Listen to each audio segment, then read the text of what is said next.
Excel PU college ಗುರುವಾಯಿನಕೆರೆ, ಕರ್ನಾಟಕದ number 1 PU college. Admissions open now. ಪ್ರತಿಷ್ಠೆಯ ಕಣದಲ್ಲಿ ಜೆಡಿಎಸ್ ಕಾಂಗ್ರೆಸ್ನ ಜಿದ್ದಾಜಿದ್ದಿ ಈಗ ಏರ್ಪಟ್ಟಿದೆ. ಎಂಎಲ್ಸಿ ಎಲೆಕ್ಷನ್ ನಲ್ಲಿ ಕಾಂಗ್ರೆಸ್ನಿಂದ 5ನೇ ಅಭ್ಯರ್ಥಿ ಅಖಾಡದಲ್ಲಿ ಇದ್ದಾರೆ.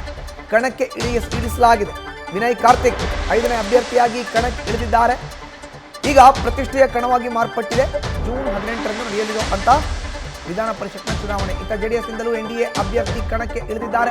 5ನೇ ಅಭ್ಯರ್ಥಿಯನ್ನು ಹಾಕಿದೆ ಕಾಂಗ್ರೆಸ್ಗೀಗ ಟೆನ್ಷನ್ ಕೂಡ ಶುರುವಾಗಿದೆ. ಎನ್ಡಿಎ ಅಭ್ಯರ್ಥಿಯಾಗಿ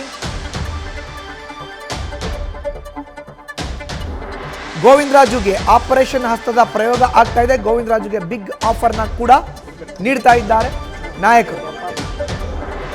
ಪ್ರತಿಷ್ಠೆಯ ಕಣದಲ್ಲಿ ಈಗ ಜೆಡಿಎಸ್ ಕಾಂಗ್ರೆಸ್ ಜಿದ್ದಾಜಿದ್ದಿ ಆಗ್ತಾ ಇದೆ. ಎಂಎಲ್ಸಿ ಎಲೆಕ್ಷನ್ ನಲ್ಲಿ ಕಾಂಗ್ರೆಸ್ನಿಂದ 5ನೇ ಅಭ್ಯರ್ಥಿಯನ್ನ ಕಣಕ್ಕಿಳಿಸಲಾಗಿದೆ. ಇತ್ತ ಜೆಡಿಎಸ್ನಿಂದಲೂ ಎನ್ಡಿಎ ಅಭ್ಯರ್ಥಿಯಾಗಿ ಗೋವಿಂದರಾಜು ಅವರನ್ನ ಕಣಕ್ಕಿಳಿಸಲಾಗಿದೆ. 5ನೇ ಅಭ್ಯರ್ಥಿ ಹಾಕಿದೆ ಕಾಂಗ್ರೆಸ್. ಈಗ ಟೆನ್ಷನ್ ಶುರುವಾಗಿದೆ ಕಾಂಗ್ರೆಸ್ಗೆ.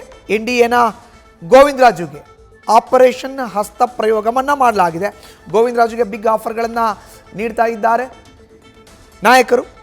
ಆದರೆ ಯಾವುದಕ್ಕೂ ಕೂಡ ಗೋವಿಂದರಾಜು ಒಪ್ತಾ ಇಲ್ಲ. ನಾನು ಕುಮಾರಸ್ವಾಮಿ ಮತ್ತು ದೇವೇಗೌಡರಿಗೆ ಲಾಯಲ್ ಅನ್ನೋ ಒಂದು ಮಾತನ್ನು ಅವರು ಹೇಳ್ತಾ ಬರ್ತಾ ಇದ್ದಾರೆ. ಹೀಗಾಗಿ ಎಂಎಲ್ಸಿ ಎಲೆಕ್ಷನ್ ಈಗ ಸಾಕಷ್ಟು ಕ್ಯೂರಿಯಾಸಿಟಿ, ಕುತೂಹಲವನ್ನು ಹುಟ್ಟಿಸಿದೆ, ಹೆಚ್ಚಿಸಿದೆ. ಗೋವಿಂದರಾಜುಗೆ ಆಫರ್ನ ನೀಡಿದ್ದಾರೆ ಕಾಂಗ್ರೆಸ್ನ ನಾಯಕರು. ಹಸ್ತಪ್ರಯೋಗ ಮಾಡಿದ್ದಾರೆ. ಹೇಗಾದರೂ ಮಾಡಿ ಅವ್ರನ್ನ ಸೆಳೆದುಬಿಟ್ರೆ ಕಾಂಗ್ರೆಸ್ನ 5ನೇ ಅಭ್ಯರ್ಥಿ ಗೆಲ್ಲಬಹುದು ಅನ್ನೋ ಮಾಸ್ಟರ್ ಪ್ಲ್ಯಾನ್. ಬಟ್ ಅದ್ಯಾವುದು ಆಗಲ್ಲ. ನಾನು ಲಾಯಲ್ ಆಗಿದ್ದೀನಿ ಕುಮಾರಸ್ವಾಮಿಗೆ ಮತ್ತು ದೇವೇಗೌಡರಿಗೆ ಅನ್ನೋ ಮಾತನ್ನು ನೇರವಾಗಿ ಗೋವಿಂದರಾಜು ಹೇಳಿದ್ದಾರೆ.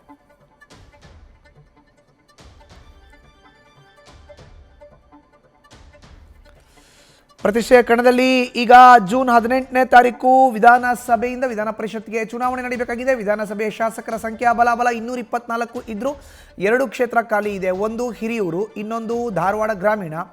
ಹಿರಿಯೂರು ಡಿ ಸುಧಾಕರ್ ಅವರ ನಿಧನದ ಹಿನ್ನೆಲೆಯಲ್ಲಿ ತೆರವಾಗಿರುವಂಥ ಕ್ಷೇತ್ರ. ಇನ್ನೊಂದು ಧಾರವಾಡ ಗ್ರಾಮೀಣ. ಶಾಸಕ ಸ್ಥಾನದ ಮೇಲೆ ಕುತ್ತು ಯಾರಿಗೆ? ವಿನಯ್ ಕುಲಕರ್ಣಿಗೆ. ಯೋಗೇಶ್ ಗೌಡ ಕೊಲೆ ಪ್ರಕರಣದಲ್ಲಿ ಜೈಲು ಪಾಲಾಗಿದ್ದಾರಲ್ಲ, ಹೀಗಾಗಿ ಇವರಿಬ್ಬರು ಕೂಡ ಈಗ ವೋಟ್ ಮಾಡೋ ಹಾಗೆ ಇಲ್ಲ. ಒಬ್ಬರು ಮೃತಪಟ್ಟಿದ್ದಾರೆ, ಇನ್ನೊಬ್ಬರು ಜೈಲಿನಲ್ಲಿ ಇದ್ದಾರೆ. ಇವರಿಬ್ಬರನ್ನ ಹೊರತುಪಡಿಸಿದ್ರೆ 224ರಲ್ಲಿ 2 ಸೀಟ್ ಮೈನಸ್ ಆದರೆ 222 ಟೋಟಲ್ ಶಾಸಕರ ಸಂಖ್ಯಾ ಬಲಾಬಲ ವಿಧಾನಸಭೆಯಲ್ಲಿ. ಈ 222 ಶಾಸಕರು ಕೂಡ ವೋಟ್ ಮಾಡಲಿಕ್ಕೆ ಅರ್ಹರು. ವಿಧಾನಸಭೆಯಿಂದ ವಿಧಾನ ಪರಿಷತ್ಗೆ ಈಗ 7 ಸ್ಥಾನ ಖಾಲಿ ಆಗ್ತಾ ಇದೆ. 7 ಸ್ಥಾನಕ್ಕೆ ಈಗ 8 ಮಂದಿ ಅಭ್ಯರ್ಥಿಗಳು ಕಣದಲ್ಲಿ ಇದ್ದಾರೆ. ಹೆಚ್ಚಿನ ಮಾಹಿತಿ ನೀಡ್ತಾರೆ ನಮ್ಮ ಪ್ರತಿನಿಧಿ ಮಂಜುನಾಥ್ ದೂರವಾಣಿ ಸಂಪರ್ಕಕ್ಕೆ ಸಿಕ್ಕಿದ್ದಾರೆ. ಮಂಜುನಾಥ್, ಪ್ರತಿಷ್ಠೆಯ ಕಣದಲ್ಲಿ ಈಗ ಗೋವಿಂದರಾಜು ಅವ್ರನ್ನ ಕೂಡ ಕಾಂಗ್ರೆಸ್ ಸೆಳಿಲಿಕ್ಕೆ ತೆರೆಮರೆಯಲ್ಲಿ ತಂತ್ರ ಮಾಡ್ತಾ ಇದೆ ಅಂತ. ಮಧುಸೂದನ್, ಏನು ವಿಧಾನಸಭೆಯಿಂದ ವಿಧಾನ ಪರಿಷತ್ಗೆ ಏನಿದೆ 18ಕ್ಕೆ ಚುನಾವಣೆ ನಡೀತಾ ಇದೆ. ಈ ಹಿನ್ನೆಲೆಯಲ್ಲಿ ಜೆಡಿಎಸ್ ತಮ್ಮ 3ನೇ ಅಭ್ಯರ್ಥಿ ಎನ್ಡಿಎ ಅಭ್ಯರ್ಥಿ ಗೋವಿಂದರಾಜು ಅವರನ್ನ ಕಣಕ್ಕಿಳಿಸೋಕ್ಕೆ ತೀರ್ಮಾನವನ್ನು ತೆಗೆದುಕೊಂಡು, ಜೊತೆಗೆ ಬಿಜೆಪಿ ನಾಯಕರ ಜೊತೆ ಕೂಡ ಮಾತುಕತೆಯನ್ನು ಮಾಡಿ ಒಂದು ತಮ್ಮ ಅಭ್ಯರ್ಥಿಯನ್ನು ಗೆಲುವಿಗೆ ಒಂದು ರಣತಂತ್ರವನ್ನು ಕೂಡ ಜೆಡಿಎಸ್ ನಾಯಕರು ಮಾಡ್ಕೊಂಡಿರುವಂಥದ್ದು. ಆದರೆ ಇಲ್ಲಿ ಪ್ರಮುಖವಾಗಿ ಏನು ಎನ್ಡಿಎ ಅಭ್ಯರ್ಥಿ 3ನೇ ಅಭ್ಯರ್ಥಿ ಹಿಡಿತಾ ಇದ್ದಾರೆ, ಅದು ಕಾಂಗ್ರೆಸ್ನ 5ನೇ ಅಭ್ಯರ್ಥಿ ಆಗಿರುವಂಥ ವಿನಯ್ ಕಾರ್ತಿಕ್ಗೆ ಒಂದು ಅಡ್ಡಿ ಆಗಿರುವಂಥದ್ದು. ಯಾಕಂದರೆ ಸುಲಭವಾಗಿ ಒಂದು 5ನೇ ಅಭ್ಯರ್ಥಿಯನ್ನು ಗೆಲ್ಲಿಸ್ಕೊಳ್ಳುವ ಒಂದು ಲೆಕ್ಕಾಚಾರದಲ್ಲಿ ಕಾಂಗ್ರೆಸ್ ನಾಯಕರು, ಅದರಲ್ಲೂ ಕೂಡ CM DK ಶಿವಕುಮಾರ್ ಅವರು ತಮ್ಮ ಆಪ್ತ ವಿನಯ್ ಕಾರ್ತಿಕ್ ಅವರನ್ನು 5ನೇ ಅಭ್ಯರ್ಥಿಯಾಗಿ ಕಣಕ್ಕೆ ಇಳಿಸಿದ್ರು. ಆದರೆ ಈ ಒಂದು ಅಭ್ಯರ್ಥಿ ಗೆಲ್ಲಬೇಕಾದ್ರೆ NDA ಅಭ್ಯರ್ಥಿ ಆಗದೇ ಇದ್ರೆ ಅದು ಸುಲಭ ಆಗ್ತಿತ್ತು. ಹಾಗಾಗಿ ಈ ಒಂದು NDA ಅಭ್ಯರ್ಥಿ ಏನು ಗೋವಿಂದರಾಜ್ ಇದ್ದಾರೆ ಅವರನ್ನ ಏನಾದರೂ ಅಂದರೆ ಅವರನ್ನು ಆಪರೇಷನ್ ಹಸ್ತ ಮಾಡಲಿಕ್ಕೆ ಕಾಂಗ್ರೆಸ್ ನಾಯಕರು ಒಂದು ಪ್ರಯತ್ನ ಮಾಡಿದ್ದಾರೆ ಅನ್ನೋ ಒಂದು ಮಾಹಿತಿ ಈಗ ನ್ಯೂಸ್ ಫಸ್ಟ್ಗೆ ಲಭ್ಯವಾಗಿರುವಂಥದ್ದು. ಪ್ರಮುಖವಾಗಿ ಏನು ಕಾಂಗ್ರೆಸ್ ಅಭ್ಯರ್ಥಿ ಆಗಿರುವಂಥ ವಿನಯ್ ಕಾರ್ತಿಕ್ ಆಪ್ತರ ಜೊತೆಗೆ CM ಆಪ್ತ ವಲಯದಲ್ಲಿರುವಂಥ ಪ್ರಭಾವಿ ನಾಯಕರು ಗೋವಿಂದರಾಜು ಅವರಿಗೆ ಕರೆ ಮಾಡಿ ನಾಮಪತ್ರ ಸಲ್ಲಿಸಿದಂತೆ ಪ್ರಮುಖವಾಗಿ ಒತ್ತಡ ಏರುವಂಥ ಕೆಲಸವನ್ನು ಮಾಡಿದ್ರು. ಆದರೆ ನಾಮಪತ್ರ ಸಲ್ಲಿಸಿದ ಮೇಲೂ ಕೂಡ ನಾಮಪತ್ರವನ್ನು ವಾಪಸ್ ಪಡೆಯುವಂಥಕ್ಕೆ ಒಂದಷ್ಟು ಒತ್ತಡವನ್ನು ನೀರಿದ್ದಾರೆ. ಜೊತೆಗೆ ಒಂದಷ್ಟು ಆಫರನ್ನು ಕೂಡ ಮಾಡಿರುವಂಥದ್ದು. ತಾವು ಈ ಒಂದು ನಾಮಪತ್ರವನ್ನು ಸಲ್ಲಿಸಬಾರ್ದು, ತಮಗೆ ಮುಂದಿನ ದಿನಗಳಲ್ಲಿ ನಮ್ಮ ಪಕ್ಷದಿಂದ ಒಂದು ಉತ್ತಮ ಸ್ಥಾನಮಾನವನ್ನು ಕೊಡ್ತೇವೆ, ಜೊತೆಗೆ ತಮ್ಮ ಪರವಾಗಿ ನಾವು ಇರ್ತೇವೆ ಅನ್ನೋ ಮಾತನ್ನು ಏನು ಕಾಂಗ್ರೆಸ್ ಪ್ರಭಾವಿ ನಾಯಕರು ಒಂದು ಆಫರನ್ನು ಕೊಟ್ಟಿರುವಂಥದ್ದು. ಆದರೆ ಈ ಒಂದು ಆಫರ್ಗೆ ನೇರವಾಗಿ ಗೋವಿಂದರಾಜು ಅವರು ತಿರಸ್ಕಾರ ಮಾಡಿದ್ದಾರೆ.